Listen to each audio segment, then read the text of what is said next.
hope you enjoy the story. Let's begin. The elevator doors parted to reveal the sleek interior of Portland's newest rooftop restaurant. Marshall Kane stepped out, tugging at his collar as he followed his wife Blair into the space. The restaurant buzzed with the chatter of well-dressed guests, all gathered for Blair's baby shower. "Stop fidgeting," Blair hissed without turning to look at him. "My boss is here." Marshall dropped his hand. "Sorry." Blair's pregnancy had transformed their relationship in ways Marshall hadn't anticipated. What should have brought them closer had instead widened the gap between them. Blair had thrown herself into planning this extravagant shower, obsessing over every detail while barely acknowledging his existence. The restaurant featured modern furniture and a panoramic view of Portland's skyline. Tables laden with expensive gifts formed a half-circle around a throne-like chair where Blair would sit to open presents. Marshall recognized the arrangement from the dozen Pinterest boards Blair had studied. "Marshall," his mother-in-law's voice sliced through the ambient noise. Dina Harrow glided toward them, champagne flute in hand. "You're late." "Traffic was," Marshall began. "Whatever," Dina interrupted, turning to her daughter. "Blair, darling, you look radiant. Everyone who matters is here." Marshall watched his mother-in-law's eyes sweep over Blair with approval before settling on him with thinly veiled contempt. 5 years of marriage, and Dina had never warmed to him. In her eyes, he was perpetually inadequate, the construction worker who had somehow snared her ambitious daughter. "Marshall, make yourself useful," Dina said, gesturing vaguely toward a corner. "Help with the gifts or something." He nodded, grateful for the excuse to step away. Navigating through clusters of Blair's co-workers and friends, Marshall noticed how conversations quieted as he passed. These were Blair's people, PR executives, marketing directors, social media influencers. Since losing his job 3 months ago in a company-wide layoff, the divide between Blair's world and his had grown even wider. Near the bar, he spotted Reed, his younger brother, nursing a beer and looking as out of place as Marshall felt. Reed's presence was unexpected but welcome. "Didn't think you'd make it," Marshall said, clapping his brother on the shoulder. Reed shrugged. "Figured you might need backup." "That obvious, huh?" "To me?" "Yeah." Reed took a pull from his beer. His work-clothes jeans and a button-up with the sleeves rolled to reveal forearms stained with engine grease stood in stark contrast to the designer suits around them. "How are you holding up?" Marshall sighed. "Been better. Still nothing on the job front. Nothing permanent. Some consulting gigs here and there." Reed lowered his voice. "And how's things with the Ice Queen and her mother?" Marshall glanced around before answering. "About what you'd expect. Blair acts like my unemployment is a personal insult, and Dina keeps suggesting I'm not trying hard enough." "Bullshit," Reed said. "You busted your ass at that company for 8 years. Not your fault they decided to restructure." Before Marshall could respond, the sharp tap of a microphone cut through the room. Blair stood at the front, radiant in a pale blue dress that accentuated her pregnant belly. Her smile didn't reach her eyes as she scanned the crowd. "Thank you all for coming to celebrate this special day," she began. "Before we start opening gifts, I want to thank everyone who made this possible. My amazing team at Evergreen PR, my friends who've supported me throughout this journey, and of course, my mother who organized this beautiful event." Marshall listened, waiting for his name among the acknowledgments. It never came. Blair continued, her voice taking on a strange edge that made Marshall tense. "And while we're at it, let's not forget my jobless husband's birthday." The room fell silent. Every head turned toward Marshall. He felt blood rushing to his face as Blair's words hung in the air. Her smile remained fixed, but her eyes held something cold and satisfied. Marshall rose slowly from his bar stool. "That's sick," he said, just loud enough to carry across the now silent room. "Oh, stop overreacting," Dina snapped, stepping toward him. "Always making everything about yourself." "I didn't say a word about my birthday," Marshall said, his voice steady despite the rage building inside him. "Not one word." Dina's fingers suddenly twisted in his hair, yanking his head back with surprising strength. Marshall stumbled, caught off guard by the assault. Her face contorted with barely contained fury as she leaned in close. "Stop embarrassing her," she hissed. Then he was falling, pushed with both hands. Marshall felt a moment of vertigo as he toppled backward over the balcony railing. There was a collective gasp, a flash of sky, and an impact as he crashed onto a table one floor below. Pain exploded through his body. The last thing he saw before darkness claimed him was Dina's face peering over the railing. Not with concern, but with annoyance, as if he'd simply spilled a drink. Beeping machines pulled Marshall from unconsciousness. He blinked against harsh fluorescent lighting, trying to orient himself. A hospital room came into focus: white walls, medical equipment, the antiseptic smell. Pain throbbed through his leg, and his head pounded with each heartbeat. As awareness returned, so did the memory of falling, of Dina's hands shoving him over the railing. "You're awake." Blair sat in a chair by the window, scrolling through her phone. She didn't look up as she spoke. "What happened?" Marshall asked, his throat dry and scratchy. Now Blair did look at him, her expression a mix of irritation and something else, calculation, perhaps. "You fell from the balcony. Broke your leg, got a concussion. Doctor says you'll recover." "I didn't fall. Your mother pushed me." Blair set her phone down with deliberate care. "That's not what happened, Marshall. You were upset about something I said, which was just a joke, by the way, and you lost your balance. Everyone saw it." "That's not true." "It is." Her voice hardened. "Mom told everyone you've been drinking. They all believed it. Why wouldn't they? It makes more sense than my mother assaulting you in front of 50 people. Marshall tried to sit up, wincing as pain shot through his body. "I hadn't had a single drink." "Well, that's not what people think." Blair stood, smoothing her skirt. "The doctor will be in soon. I have to get back to work. This little incident disrupted a very important day, and I have damage control to handle." "Damage control," Marshall repeated flatly. "Your mother pushed me off a balcony, and you're worried about your image." "Stop saying that," Blair snapped. "You need to go along with the accident story. Do you have any idea how this looks for a family? For me? I'm 7 months pregnant, and my husband causes a scene at my baby shower." Marshall stared at her, really seeing her for perhaps the first time in their marriage. The woman before him bore little resemblance to the person he'd fallen in love with years ago. Or maybe she'd always been this person, and he'd been too blind to see it. "Get out," he said quietly. "Excuse me, get out of my room." Blair's face flushed. "You need to think carefully about how you want to handle this, Marshall. If you start throwing around accusations." "I said get out." A nurse appeared in the doorway, drawn by his raised voice. "Everything okay in here?" Blair instantly transformed, her expression melting into one of concern. "Yes, thank you. My husband is just disoriented from his fall. Could you give us a moment?" "Actually," Marshall said, "I'd like my wife to leave." "Now." The nurse glanced between them, sensing the tension. "Ma'am, perhaps it would be best to let him rest." Blair gathered her purse, leaning down as if to kiss Marshall's forehead. Instead, she whispered, "Think about what you're doing. No one will believe you." After she left, the nurse checked Marshall's vitals. "Your brother's been in the waiting room since they brought you in. Would you like to see him?" Marshall nodded, grateful. At least one person in this world was on his side. Reed entered a few minutes later, his face tight with worry. "Jesus, Marshall. What happened?" "Dina pushed me over the railing." Reed's expression darkened. "I knew it. That woman's poison. Blair's telling everyone I was drunk and fell." "That's bullshit. I was with you. You hadn't touched a drop." Marshall closed his eyes briefly. "Doesn't matter. It's my word against theirs. We need to file a police report." "That's assault." "And say what?" "That my 65-pound mother-in-law overpowered me and threw me over a railing? With no witnesses willing to back me up." Marshall shook his head. "They've already controlled the narrative." Reed paced the small room. "You gonna let her do this to you?" Marshall looked out the window at the Portland skyline, the same view he'd seen before falling.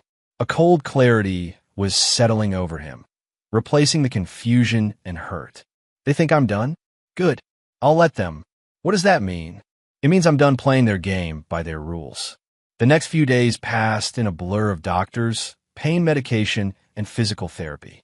Blair visited briefly, always with her mother, both of them performing concerned roles for the hospital staff while subtly pressuring Marshall to confirm the accident story. He neither confirmed nor denied, simply watching and listening as they spun their tale. Each lie, each manipulation, was another piece of ammunition he stored away. When the doctor suggested 2 more weeks of inpatient rehabilitation, Marshall declined. Against medical advice, he checked himself out after 1 week, his legs still in a cast, his head still throbbing with occasional pain. "You sure about this?" Reed asked as he helped Marshall into his truck. "You could use the recovery time." "I need to be clear-headed," Marshall replied. "And I need to start working." "Working on what?" Marshall stared straight ahead. "On remembering everything." Reed's apartment was small but functional, located on the outskirts of Portland in a working-class neighborhood far from the sleek downtown high-rise Marshall had shared with Blair. The spare bedroom became Marshall's temporary home and war room. Each day, while Reed was at his mechanic shop, Marshall sat at a small desk, writing. Every slight, every manipulation, every lie Blair and Dina had ever told, he documented it all. Dates, times, witnesses, if any.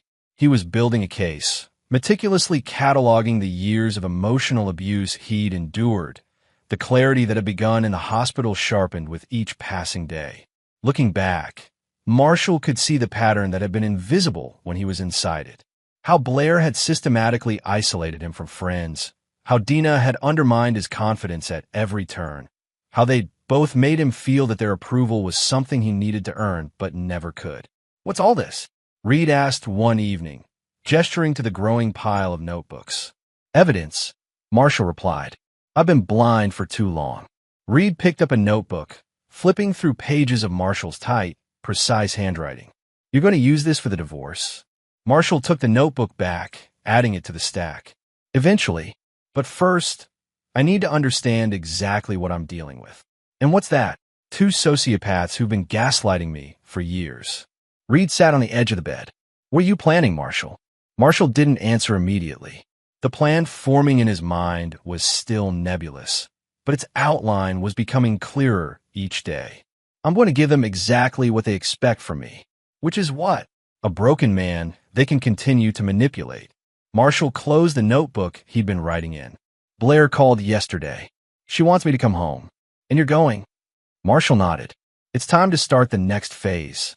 "I don't like this," Reed said, concern etching lines around his eyes. "Those women are toxic. You should stay away from them, hire a lawyer, get a divorce." "A divorce would be too easy on them," Marshall said, his voice flat.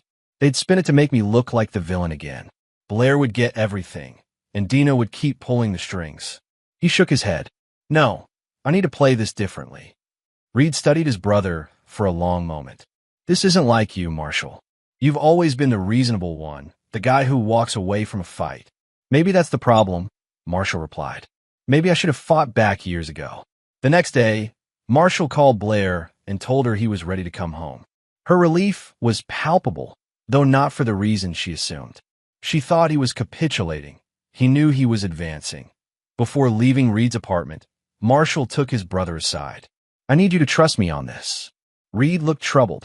"Just promise me you won't do anything stupid." "I promise I won't get caught doing anything stupid," Marshall replied with a grim smile. Back at the downtown high-rise, Blair greeted him with a performance of wifely concern. She'd prepared his favorite meal, arranged his prescriptions on the nightstand, even bought him a new robe for comfort during his recovery. Marshall accepted it all with quiet gratitude, playing the role of the chastened husband.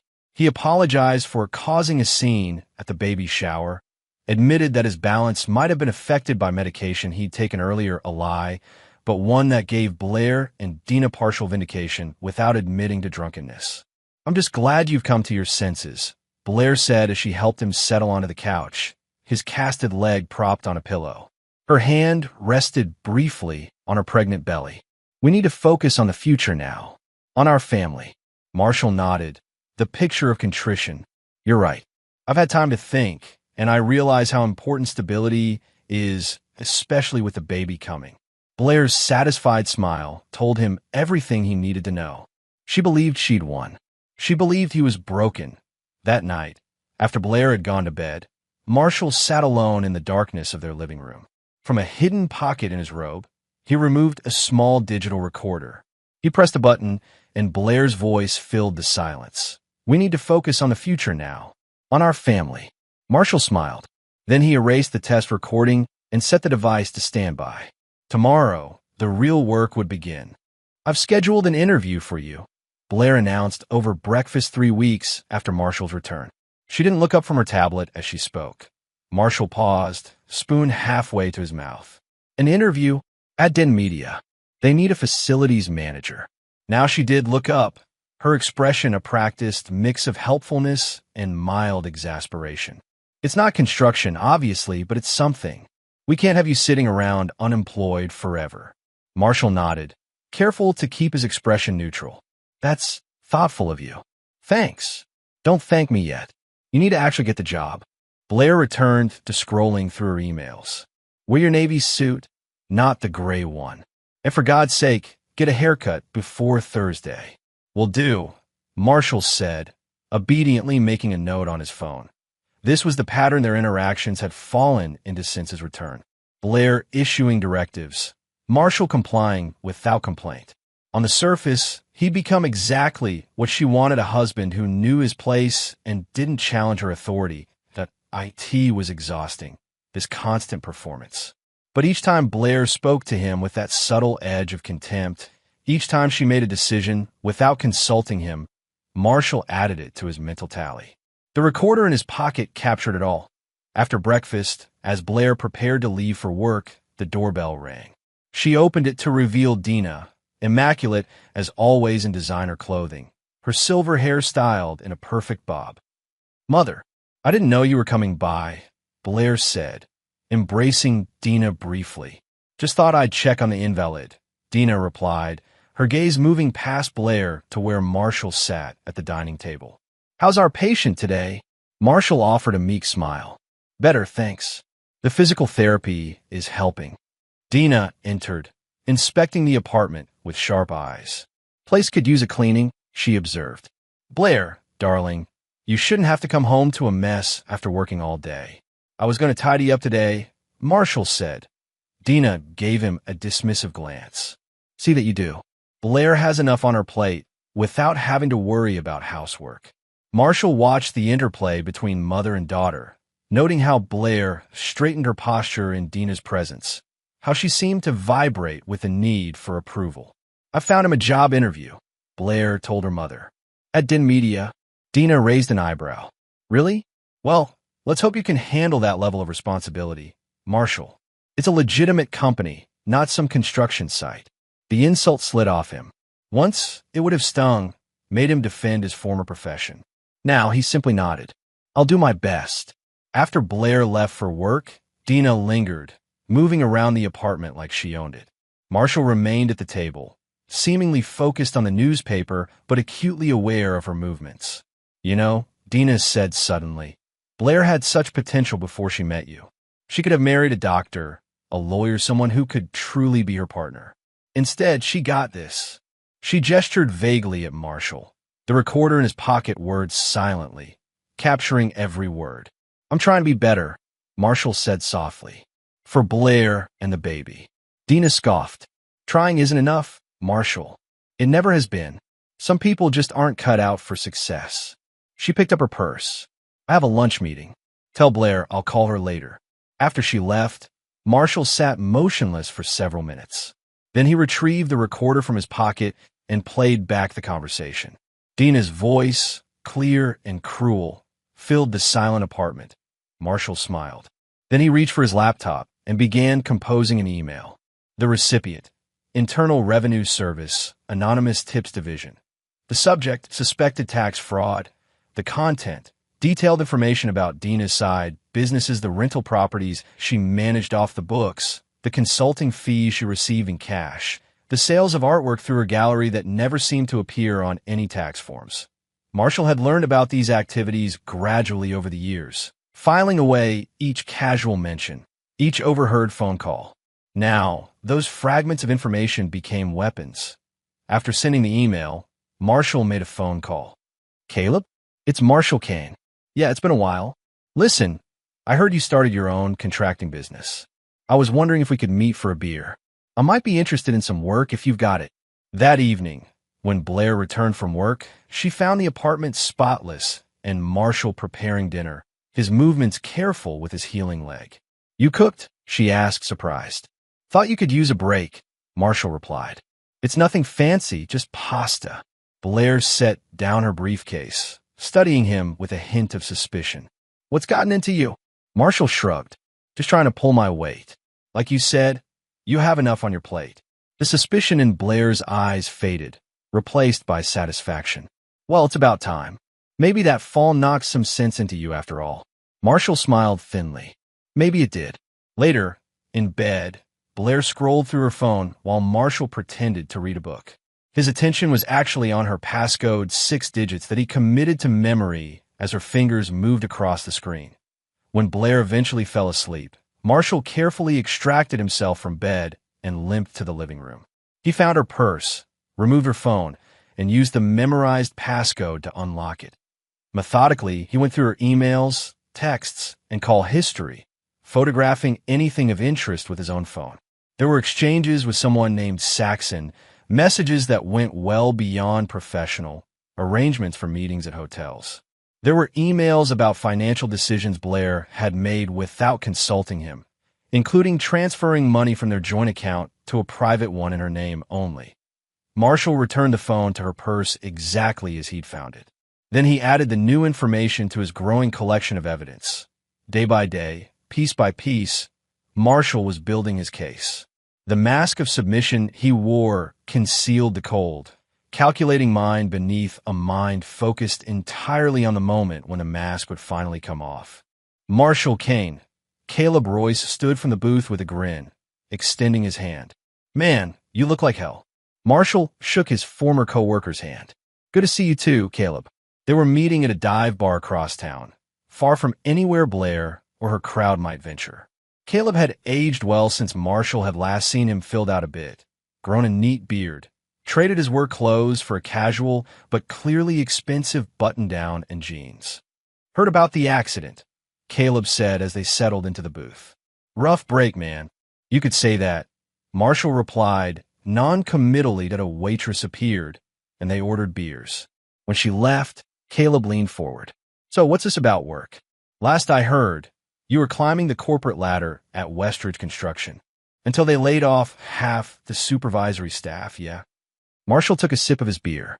"Been trying to get back on my feet since then." Caleb nodded sympathetically. "Market's tough right now. But hey, my business is doing well, expanding. Actually, could always use someone with your experience." "I'd appreciate that." Marshall paused. "Though, there's a complication. Which is, I need it off the books, at least for now." Seeing Caleb's raised eyebrow, Marshall added, "It's a temporary situation. I'm in the middle of, let's call it financial restructuring." Understanding dawned on Caleb's face. Marital issues. Something like that. Caleb studied him for a moment, then nodded. "Look, I owe you. You recommended me for my first management position, remember? I can bring you on as a consultant. Cash payments, no paperwork. Just until you get your situation sorted." Relief washed through Marshall. This was the first piece falling into place. "I appreciate it more than you know." "Don't mention it." Caleb raised his glass. "To new beginnings." They clinked glasses, and Marshall felt a spark of his old self, the confident, capable man he'd been before Blair and Dina had systematically dismantled his self-worth. After finishing their drinks, Caleb walked Marshall to his car. "Stop by the office tomorrow. I'll introduce you to the team, show you the projects we're working on." "Thanks, Caleb." "Really?" As Caleb turned to leave, he paused. "One more thing. Whatever you're planning, and I can see you're planning something, be careful. Divorce gets ugly fast." Marshall smiled grimly. "I'm counting on it." The next day, Marshall told Blair he had a physical therapy appointment. Instead, he went to Caleb's office, a converted warehouse in the industrial district. The space hummed with activity designers at drafting tables, project managers on phones, a steady stream of contractors coming and going. Caleb gave him a tour, introducing him to key personnel. "Marshall here is going to be consulting on some of our sustainability initiatives," he explained, the lie rolling smoothly off his tongue. By the end of the day, Marshall had his first assignment reviewing plans for an eco-friendly housing development and an agreement for weekly cash payments. It wasn't much, but it was something Blair and Dina didn't control. That on his way home, Marshall's phone rang. Unknown number. Hello, is this Marshall Kane? A woman's voice, unfamiliar. Yes. Who's this? Hollis Crane. I work with your wife at Evergreen PR. Marshall pulled into a parking lot, suddenly alert. What can I do for you, Hollis?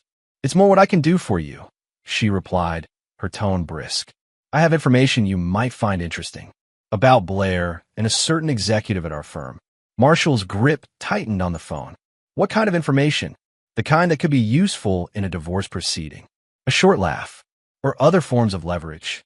Why would you share that with me? Let's just say your wife isn't popular around the office. Especially with those of us she stepped on to get ahead. Hollis paused. Can we meet? They arranged to meet the following day at a coffee shop downtown. Marshall arrived early, securing a corner table with a view of the entrance. Hollis was punctual, a tall woman with sharp features and sharper eyes. She wore a sleek pantsuit and carried herself with the same confident air as Blair, but there was a hardness to her that Blair masked with charm. Marshall, she said as she sat down. No handshake, no pleasantries. Hollis, thanks for meeting me. She waved away his thanks. Let's be clear about something. I'm not doing this out of kindness. Your wife is blocking my promotion, and I want her gone. Marshall appreciated her directness. What exactly do you have? Hollis reached in her bag and withdrew a USB drive. Emails, text messages, hotel receipts. All documenting Blair's affair with Saxon Mead, our VP of Client Relations. He's married too, by the way. 2 kids. Marshall took the drive, turning it over in his hands. Why not take this to HR? Hollis snorted. Because Saxon runs HR effectively. Besides, affairs aren't technically against company policy unless there's a direct reporting relationship, which there isn't, on paper at least. She leaned forward. But this is still valuable information, don't you think? Extremely, Marshall agreed. What do you want in return? I want Blair distracted, destabilized, unable to focus on work long enough for me to secure the Lidhon Media account she's been courting. Hollis smiled thinly. Once I have that, I'll get the promotion she's been promised. Marshall considered her for a moment. I can arrange that. I thought you might. Hollis stood. One more thing. Saxon's wife, Jocelyn? She suspects something but hasn't been able to prove it. Might be another ally for you. After Hollis left, Marshall plugged the drive into his laptop. The evidence was comprehensive, explicit messages, arrangements for hotel rooms, photos taken from a distance showing Blair and a tall, distinguished-looking man entering a hotel together. He copied everything to his own secure storage, then pocketed the drive. 2 more pieces of the puzzle in place, proof of the affair and another potential ally. That night at dinner, Blair chatted about her day, mentioning the Lidhon Media account. It's a huge opportunity, she said, excitement coloring her voice. If I land this client, the promotion to senior director is practically guaranteed. That's great, Marshall replied, his tone genuinely enthusiastic. When's the pitch meeting? Next Friday. I'm presenting to their entire executive team. Blair looked at him with surprise. You seem interested. Marshall smiled. Of course I am. This is important to you. Blair's expression softened slightly. Well, thanks. It's nice to have support for once. You always have my support, Marshall said, the lie bitter on his tongue. Later, as Blair slept, Marshall composed an email from an anonymous account. The recipient, Jocelyn Mead. The subject, your husband's activities. Attached was a single photo Saxon and Blair entering the hotel. The message was simple. If you want more information, contact this number. Marshall sent the email, then turned off his laptop. The pieces were moving into position. Soon, it will be time for the next phase. Blair's scream jolted Marshall awake. He lurched upright in bed to find her standing in the doorway, phone clutched in her hand, face contorted with rage. What's wrong? He asked, though he had a good idea already. My car. Blair thrust the phone at him. On the screen was an email notification. Vehicle repossession notice. What? Why would they repossess your car? Marshall feigned confusion as he scanned the email. It says the payments are 3 months behind, but that's impossible. I set up automatic payments. Marshall handed back the phone. Could it be a mistake? Of course it's a mistake. Blair was already dialing the bank, pacing the bedroom in quick, angry strides. This is a disaster. I have the pitch meeting today. How am I supposed to get there without a car? I can drive you, Marshall offered. Blair shot him a venomous look. In what? Your pickup with a dented fender? I can't show up to Lidhan Media looking like some contractor's wife. The insult slid off him. Call a car service, then. That's not the point. Blair snapped. Then, into the phone. Yes, I'm holding for a manager. This is Blair Kane, and there's been a serious error with my account. Marshall got up and headed for the shower, hiding his satisfaction. The repossession was no mistake. He'd carefully redirected Blair's car payment emails to a folder she never checked, then canceled the automatic payments 3 months ago. The timing of the repossession on the day of her important pitch meeting was no coincidence, either by the time he emerged from the bathroom. Blair was in full crisis mode. She'd called her mother, who was on her way over. She'd also discovered that the earliest the bank could resolve the issue was next week. This is a nightmare, Blair moaned, now dressed in her pitch meeting outfit, but looking far from composed. Lidhan is expecting me in 2 hours, and I have no way to get there with all my presentation materials. Like I said, I can drive you, Marshall repeated calmly. Blair glared at him, then at the clock. Her shoulders sagged slightly. Fine, but you drop me off 2 blocks away, and you make sure your truck is clean. Of course, Marshall agreed, suppressing a smile. The drive to Lidhan Media headquarters was tense. Blair rehearsed her presentation points aloud while checking her makeup in the visor mirror every few minutes.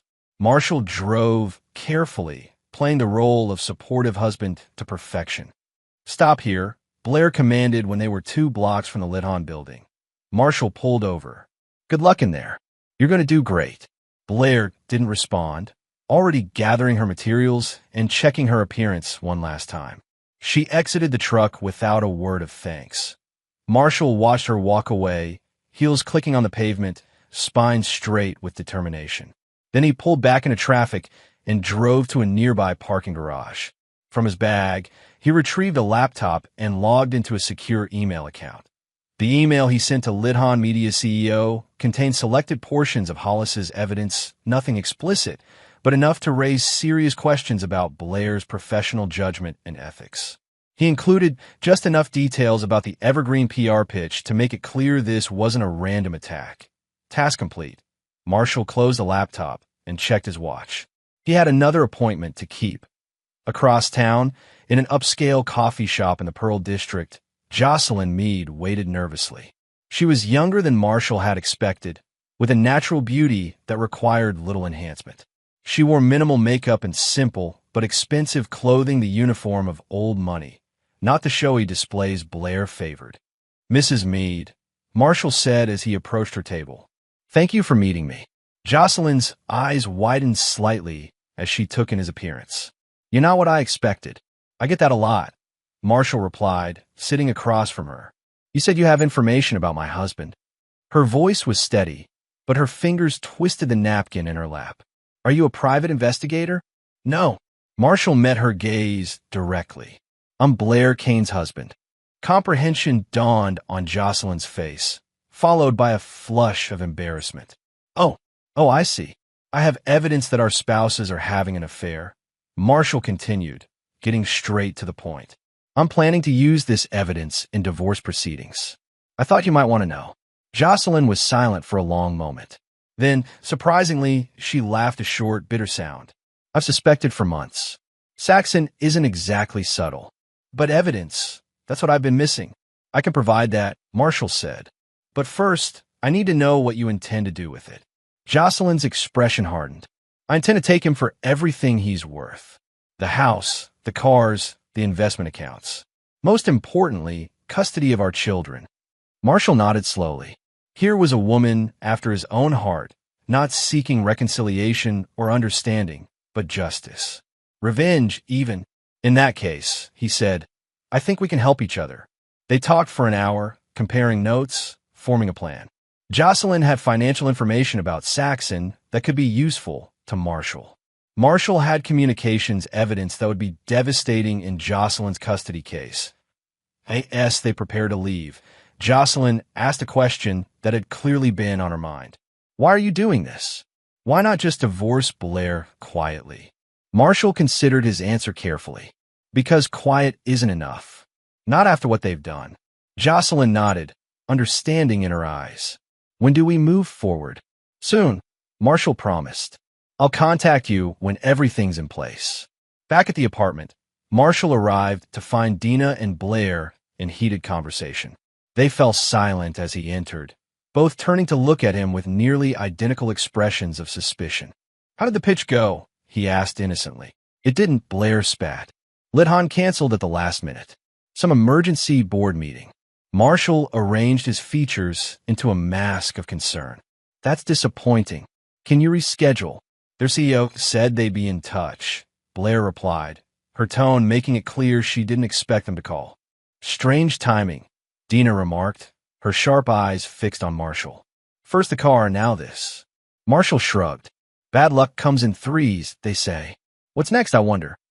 The answer came the following morning, when Dina called the apartment in a panic. The IRS is auditing all my businesses.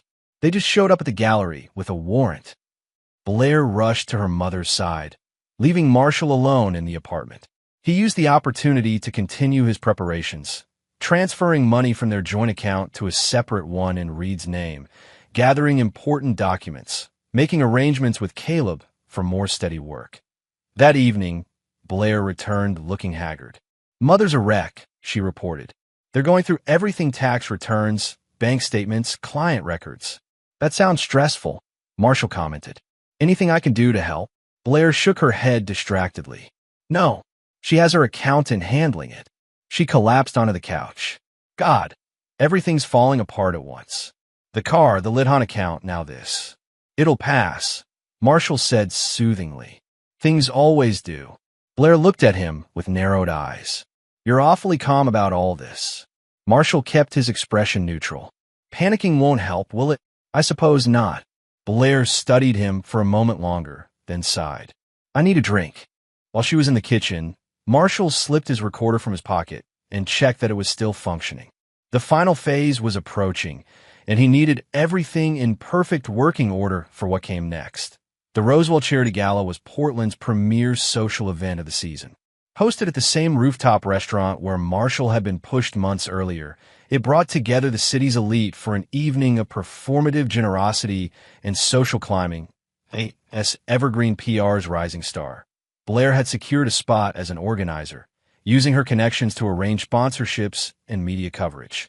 The event would be her re-entry into Portland's social scene after the setbacks of recent weeks. You need to rent a tuxedo, Blair informed Marshall over breakfast 3 days before the gala. Nothing off the rack. Go to Norris on 5th, they'll fit you properly. Marshall nodded agreeably. Of course. Anything else I should know for the evening? Just follow my lead, smile when appropriate. And for God's sake, don't talk about construction. Blair barely looked up from her tablet. The guest list includes the mayor, 2 state senators, and CEOs from half the Fortune 500 companies in the Northwest.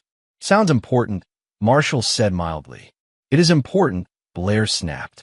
This is my chance to rebuild after the Lidhan disaster. So please, try not to embarrass me. Marshall smiled. I wouldn't dream of it. The night of the gala arrived with perfect weather-clear skies, a gentle breeze, the city lights twinkling below the rooftop venue. Marshall stood before the mirror in their bedroom, adjusting his bow tie.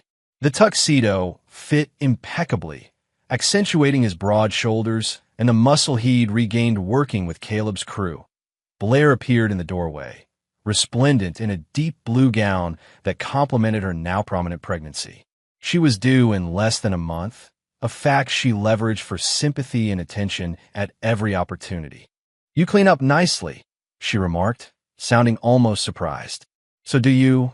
Marshall replied, meaning it despite everything. Blair had always been beautiful, it was her soul that had turned ugly. They took a car service to the venue, Blair obsessively checking her phone for updates from the event coordinator. Marshall sat quietly beside her, mentally reviewing his plan one last time. The restaurant had been transformed since Marshall had last seen it. Crystal chandeliers hung from temporary rigging, casting warm light over elegantly arranged tables. A stage had been erected at one end, featuring a podium and a massive screen for the charity presentation. As they entered, Marshall noted the exact spots where everything had happened months before, where he'd stood when Blair humiliated him, where Dina had grabbed his hair, where he'd fallen over the railing. The memories should have made him anxious. Instead, they strengthened his resolve. "Marshall," Dina approached, air-kissing Blair before turning to him. "How good of you to come support your wife's event." "Wouldn't miss it," Marshall replied with a practiced smile. Dina looked harried, her usual polish slightly diminished. The IRS audit had taken its toll, according to Blair. They'd already found numerous discrepancies and had frozen several of Dina's accounts. "Mother, is everything set up for my presentation?" Blair asked, glancing toward the stage. "Yes, darling. The technician tested everything this afternoon. It's all ready to go." Marshall suppressed a smile. The technician, actually an acquaintance of Reed's who owed him a favor, had indeed tested the equipment and made a few additional arrangements at Marshall's request. As guests continued to arrive, Marshall circulated through the crowd, playing the part of the supportive husband. He shook hands, made small talk, and kept a careful eye on the time. Blair's presentation was scheduled for 8:30 p.m. Following dinner and the initial charity appeals at 8:25, Marshall excused himself from a conversation and made his way toward the back of the venue. From his pocket, he removed a small device and pressed a button.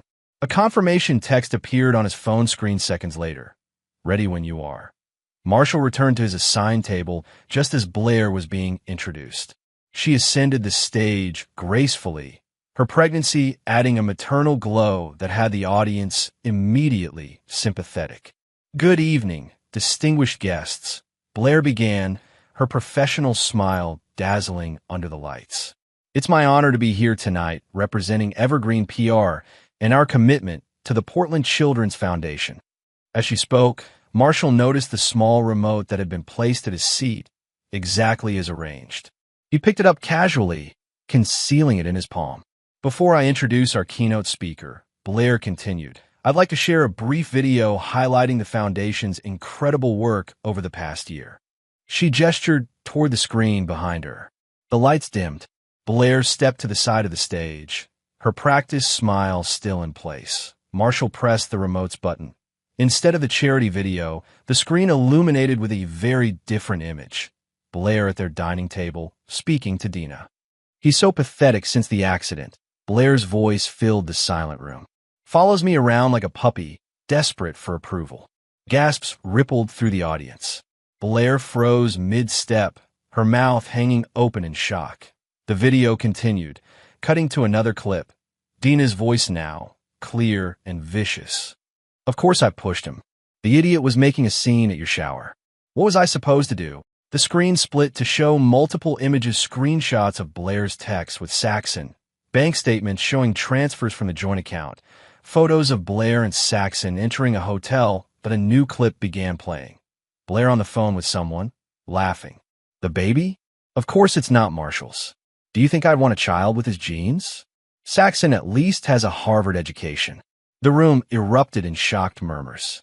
Blair stood paralyzed on stage, her face drained of color.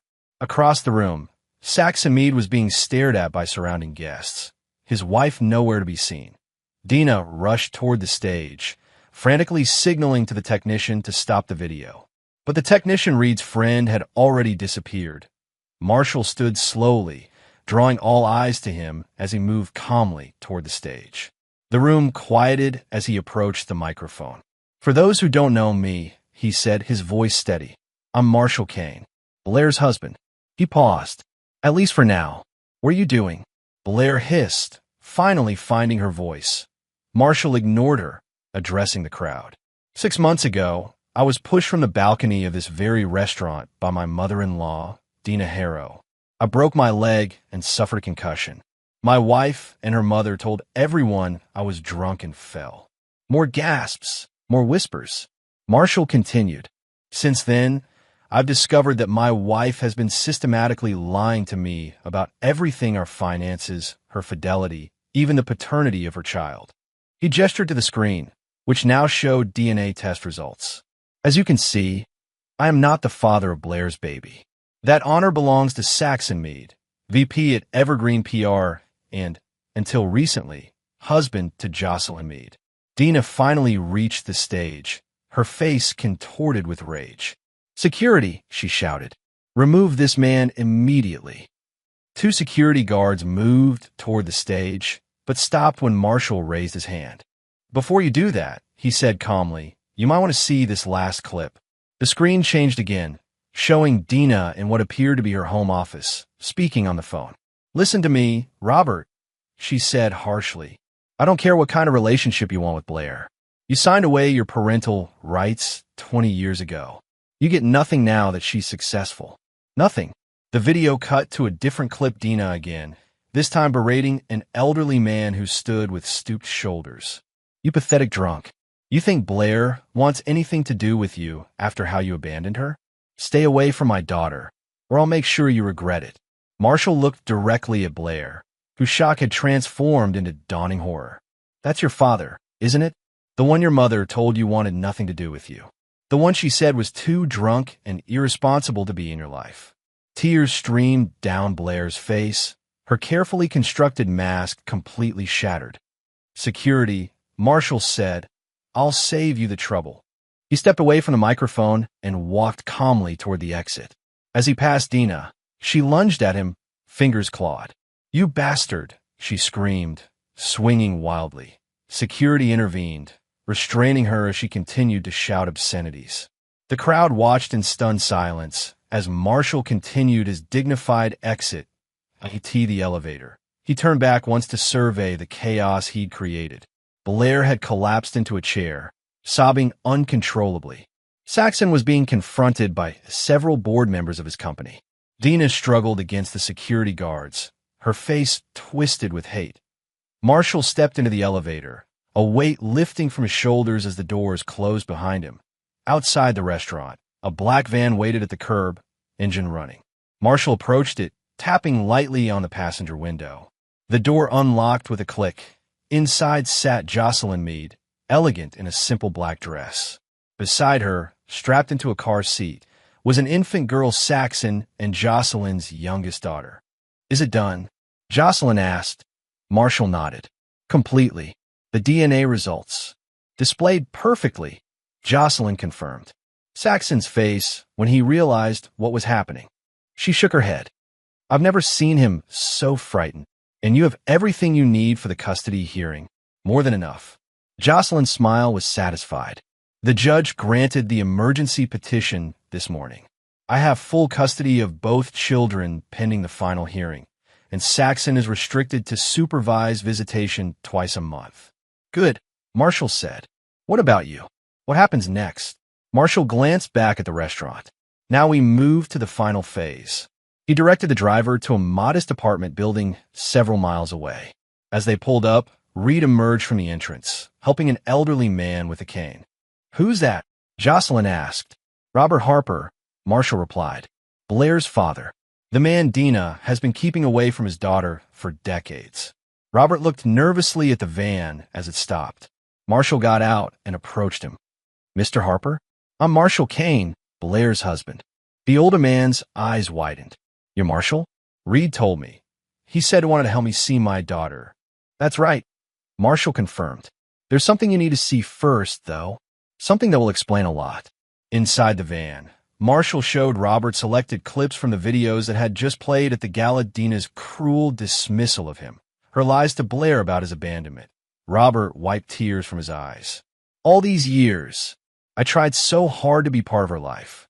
Dina always said Blair didn't want to see me.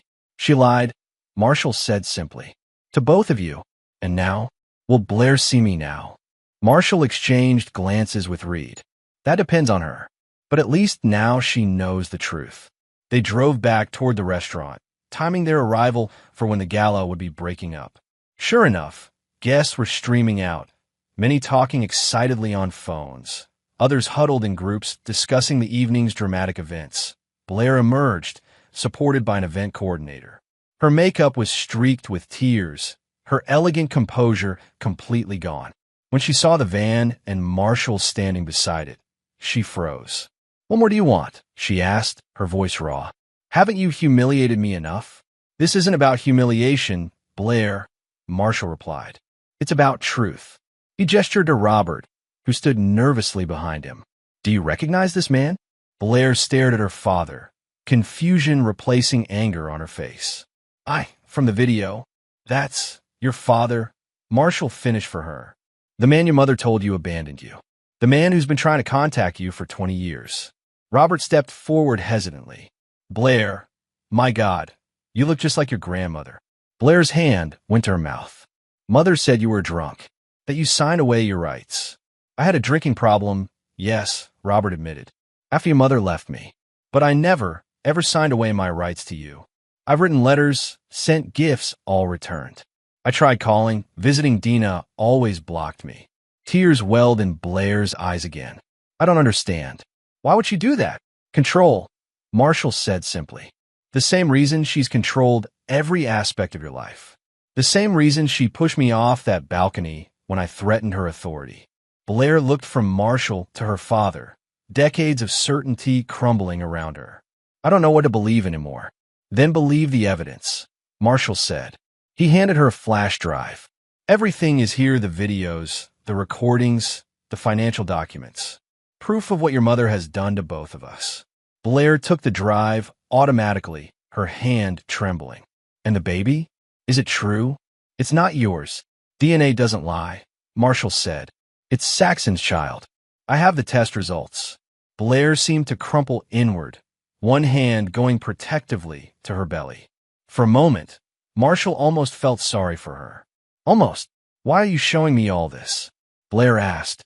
"Why not just divorce me and be done with it?" "Because you deserve to know the truth," Marshall replied. "About your mother, about your father, about the life that was stolen from you." Robert took a tentative step toward his daughter. "Blair, I know this is a shock. I don't expect anything from you.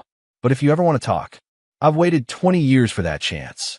Blair looked at her father, truly seeing him for perhaps the first time. Then she looked back at Marshall, her expression unreadable. "The divorce papers have already been filed," Marshall told her. "My lawyer will contact yours tomorrow.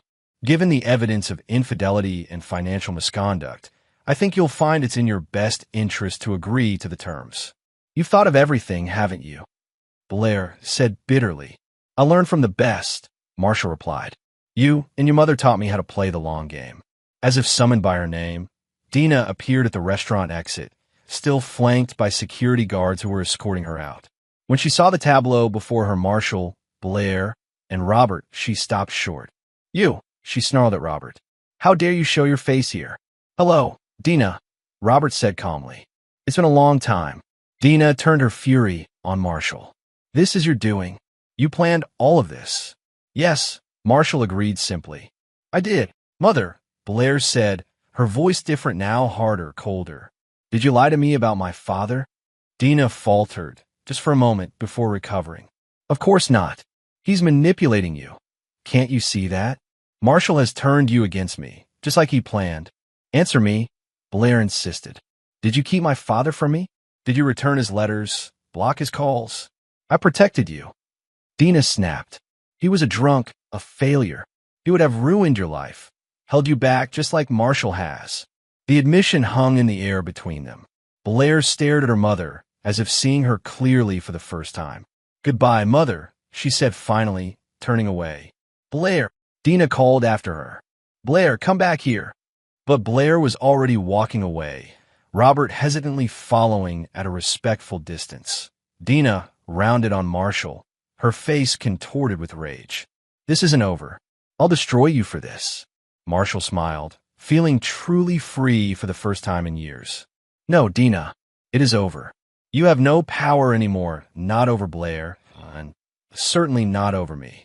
He turned and walked away, leaving Dina standing alone on the sidewalk. Her empire of manipulation finally crumbled to dust. 1 year, Marshall set his toolbox down on the partially constructed deck, wiping sweat from his brow as he surveyed the progress. The eco-home was taking shape, nicely solar panels gleaming on the south-facing roof, reclaimed wood siding nearly complete on the east wall. "Looks good," Reed commented, joining him with 2 bottles of water. He handed one to Marshall. "Caleb called. Says the permits for the Madison Street project came through." Marshall nodded, taking a long drink. "That's 3 new builds this month. We might need to hire another crew." Reed grinned. Not bad for a company that didn't exist a year ago. Green Future Construction had been Marshall's idea, born from his work with Caleb and funded initially by the divorce settlement.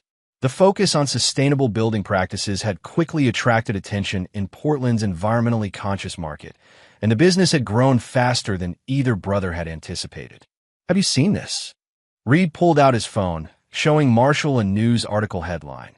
"Harrow Gallery closes amid ongoing tax investigation." Marshall scanned the article. "Says here Dina's facing potential criminal charges." "Couldn't happen to a nicer person," Reed remarked dryly. Marshall handed back the phone without comment. He had stopped keeping tabs on Dina months ago, finding that his desire for revenge had been satisfied. Her financial empire was in ruins, her social standing destroyed. Justice, as far as he was concerned, had been served. "And what about Her Majesty?" Reed asked, using his nickname for Blair. "Last I heard, she was working entry-level at some small marketing firm in Seattle," Marshall replied. "The divorce crushed her professionally. No one would hire her after the scandal." Reed studied his brother's face. "Regrets?" Marshall considered the question seriously. "No," he said finally. "Not about exposing the truth. Sometimes I wonder about the baby, though." The child, a girl named Joy, had been born 2 weeks after the gala. Marshall had no legal connection to her, having been proven not to be the biological father. According to the updates he occasionally received from Jocelyn, Saxon had initially tried to deny paternity as well, but the DNA evidence was irrefutable. "Jocelyn says she's thriving," Marshall said. "She's walking now, starting to talk." Reed nodded. "And what about Blair's dad, Robert?" "They're building a relationship. Slowly. A lot of damage to undo." Marshall took another drink of water. "He's staying sober, which is good. I think having Blair back in his life gives him something to stay clean for." They worked in companionable silence for a while, the rhythmic sound of hammering punctuated by the occasional whine of a power saw. Around mid-afternoon, a car pulled into the driveway. Jocelyn Meade stepped out, elegant as always in simple, expensive clothing. In the years since their alliance had begun, she had transitioned from co-conspirator to friend. Using her portion of Saxon's assets, she had established a foundation supporting victims of domestic abuse with Marshall as a silent donor. "Hope I'm not interrupting," she called, making her way carefully across the construction site in her impractical shoes. "Just in time for a break," Marshall replied, setting down his hammer. "How's the foundation?" "Growing." Jocelyn smiled. "We just opened our 3rd shelter in Tacoma. The board voted to name it after you, by the way." Marshall shook his head. "I told you, no names. I don't need recognition." I know. We're calling it Phoenix House instead. Rising from the ashes and all that." They moved to the shade of a large oak tree, where a cooler of drinks awaited. Reed excused himself to check on another worker, leaving Marshall and Jocelyn alone. "I got a birthday card yesterday," Marshall said after a moment. "Blank. No return address." Jocelyn raised an eyebrow. "Blair. Has to be." He shrugged.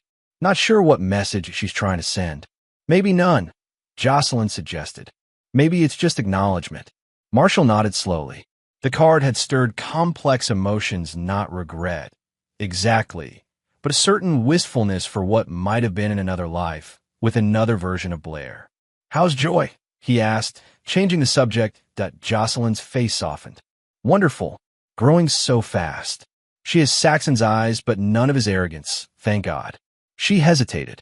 She asks about her mom sometimes. "What do you tell her?" "The truth, in simple terms. That her mommy lives far away, and that families come in all different shapes." Marshall nodded. "That's good. Kids deserve the truth, even when it's complicated." They talked a while longer about Jocelyn's foundation work, about Marshall's expanding business. As she prepared to leave, Jocelyn paused. "You know, When we first met, I thought you were just out for revenge, she said. But it was more than that, wasn't it? Marshall considered her question. It started as revenge, he admitted. But somewhere along the way, it became about justice. About truth. Jocelyn nodded. Well, whatever it was, I'm grateful our paths crossed. After she left, Marshall returned to work, losing himself in the physical labor that had always centered him. As the sun began to set, casting long shadows across the construction site, Reed approached again. Closing up for the day, he announced. Heading to O'Malley's for a beer, if you want to join. Marshall shook his head. Rain check. I've got some designs to finish for the Madison Street project. Reed studied him. All work and no play, brother. I play. Marshall protested mildly. Just on my own schedule. Reed clapped him on the shoulder. Fair enough. Don't stay up too late.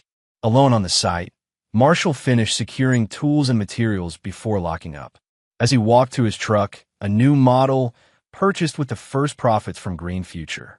He paused to look back at the half-built home that a year ago he had been broken physically from the fall, emotionally from years of manipulation. The man who had meekly accepted Blair's and Dina's treatment was gone, replaced by someone stronger, more clear-eyed. Someone who understood his own worth. In his pocket, Marshall's phone chimed with a text. A new client, referred by Caleb, wanting to discuss a potential project. Marshall smiled, tapping out a quick response before starting his truck. As he drove home through the gathering dusk, a line popped into his head, something he had thought the day of the gala, watching Dina and Blair's worlds collapse around them. They taught me how to fall. I taught them what it means to land hard. Marshall turned on the radio, the hint of a smile playing around his lips as he drove toward home, toward the future he had built from the ruins of his past.